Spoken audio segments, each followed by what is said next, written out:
feel like I'm creeping up to them. You know, I always want to call him Leonard, but what's his name? Charles. Charles Fillmore. Oh, yeah. The, one of the co-founders of the Unity movement when he was in his 90s. He jumped out of bed every morning and said, "I fairly sizzle with zeal." See, that's what we're invited to do. This idea, oh, by the way, here's your little guy. There you go. So this whole idea of lightening up, I chose this image, this balloon, because I think that so often we go through life with such a sort of a heaviness, sort of like the dampers on, you know. We were having dinner the other night with some women, and one of the ladies that we were having dinner with said, you know, I have a sign on my refrigerator, and it says, "Don't sweat the small stuff, it's all small stuff." And that's really, you know, that is a very popular book that was written during the 80s, 90s, whenever. And the idea that everything really is a small thing at some level. And we have to pay attention to life on life's terms.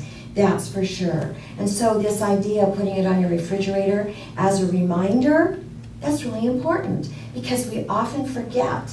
And when we forget, guess what happens? We get frustrated, we get uptight, and hey, are there a lot of things to be uptight and frustrated about in life these days? I think so. Finances, employment, relationships, our bodies, aging, all kinds of things, you see. These things that get in the way, that are frustrating for us, and then we get all worked up over it, don't we? We get all worked up, we make a big deal about it, and we forget an essential factor that we teach here every week. No matter what's going on, Glenda called it the life under the life situation. The authors that we are working with call it God's fingerprints are on everything. We forget that whatever's going on is part of the flow of the universe. It's part of the divine flow of whatever is going on.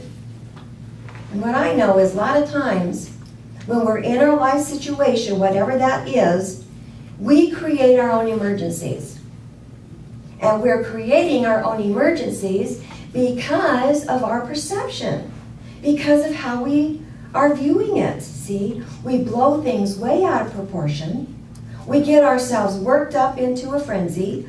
Our knickers get in a knot, as they used to say.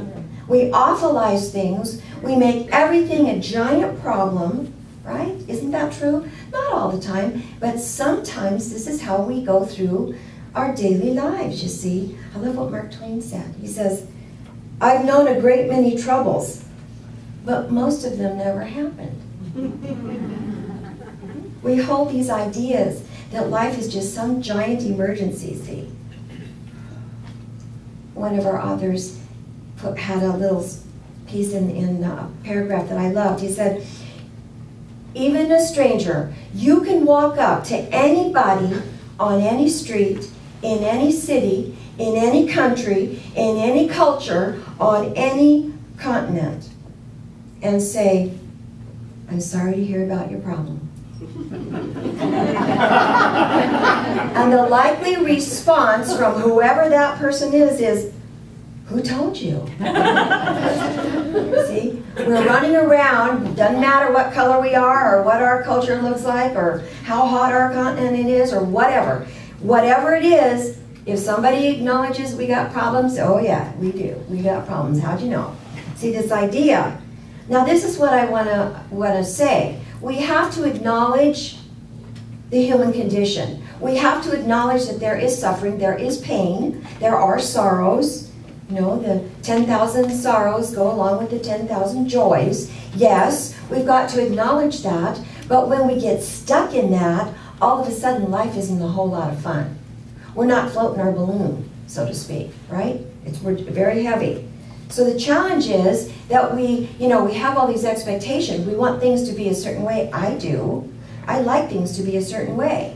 And then what I know happens is all these unexpected events just come down the road without invitation, right? They just show up And most of it can be labeled that shouldn't be happening, that ought to be happening, that should happen. We get all caught up in all the shoulds and woulds and coulds and all that stuff because we don't like the way it shows up, see?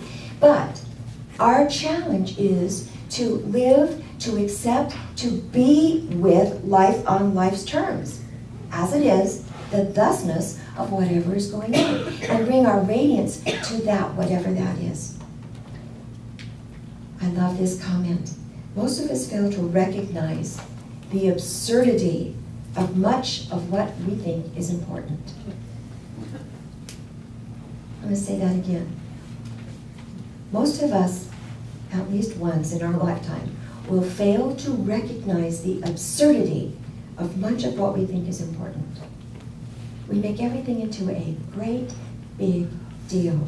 We get caught up in that snowball thinking. Anybody live in the snow ever? Where you start making the snowball, and the more you push it, the more you roll it. Guess what? It just keeps getting bigger and bigger and bigger. And if you get clear down to the end of the snow, you're picking up all kinds of rocks and leaves and junk on it, and it's not a very pretty snowball. You know what I mean? Those of you who know about snow, see? It's this snowball thinking that we get caught up in. And so we set ourselves up in life to have certain expectations or certain anticipations, and then guess what? We just react to it, whatever it is, in a very habitual, familiar way. So we need to ask ourselves, and like this invitation, is this situation really as important as I'm making it out to be? Is this situation really as important as I'm making it out to be? So I want to let you know that I also have been working with Happiness Now by Robert Holden. Spirit on Oprah is a great, well, actually he's a good writer. He makes very complex principles really user-friendly. And I love what he says, because yesterday morning when I got the call at 6:45 from the Tustin PD to tell me that we'd been burglarized, I gotta tell you that that snowball thinking started going. I had a thought attack. You know what that is? You know what I mean. A thought attack, and I started obsessing, and I was shaking all over, and I'm calling Glenda saying, meet me at Common Ground, we've been robbed. And then I got so stressed, and I was trying to get dressed in my dressing room and putting my clothes on, and of course, poor Dennis, he has no idea that I'm all wound up because I'm pretty good at holding those things in. And he goes, so what do you have planned today? And I went, I'm on my way to, my place has been burgled. I'll think about that later. So you get overwhelmed, you get obsessed, you get mean, you get cranky, right? When you get all this uptightness going on. And you know what? I created it all. I had no idea what I was going to face here. I had no idea. So this is what, I didn't have a lot of time to think about how my day was going to go when that phone call came at 6:45 in the morning, right? But this is what Robert Holden says, and I think this is an invitation, and I would like to have you really think about what he says. What sort of a day did you decide to have today when you woke up? So take your mind back to the very first thing this morning. And would you describe the way you woke up today as peaceful, or were you in pieces? Did you rise and shine, or did you rise and whine?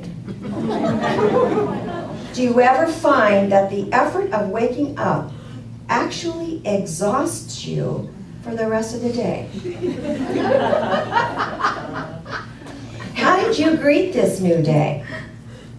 Are you the kind of person who says, good morning, God? Or are you the kind of person who says, oh, good God, morning? Think about it. Did you hit the snooze button?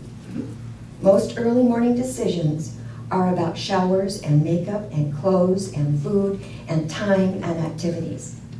They're doing decisions as opposed to being decisions. The to-do list rather than the to-be list.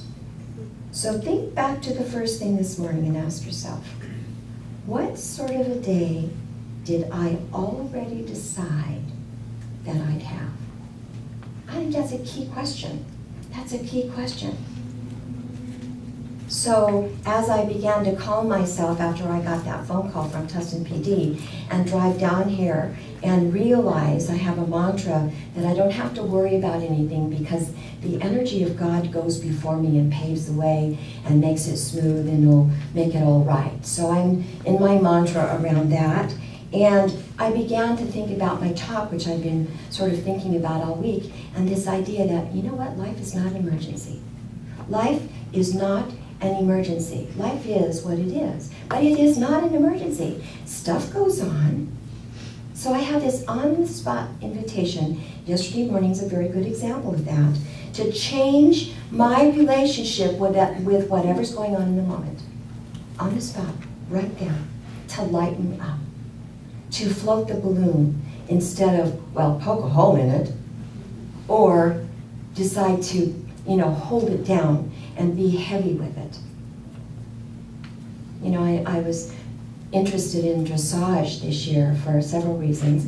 One reason is because I am a fan of Stephen Colbert, and that is his summer sport, but also it's the Olympics, and one of our presidential candidates has a horse in the dressage competition, and it just was sort of at the front of my awareness. So when I ran across something in one of the material books that I was reading, I was fascinated because do you know that when you train to do dressage or any kind of sort of sophisticated, Donna would know, horseback riding, you're trained to ride with soft eyes, to let the world go by without focusing on any one thing too specific.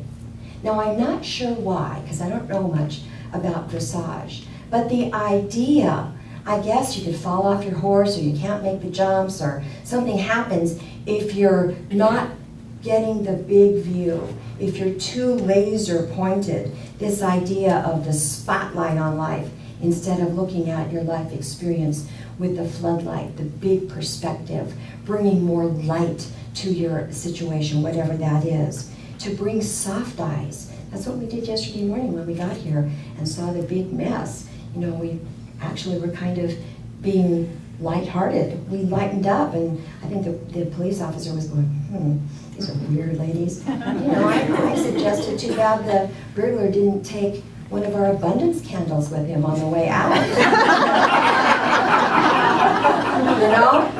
You gotta look at these things with a sense of humor. It would have helped him, I think, because he sure didn't get much from us. Put a little energy behind there. So this is the idea. Here's your invitation this week. Learn to recognize your own thought attacks.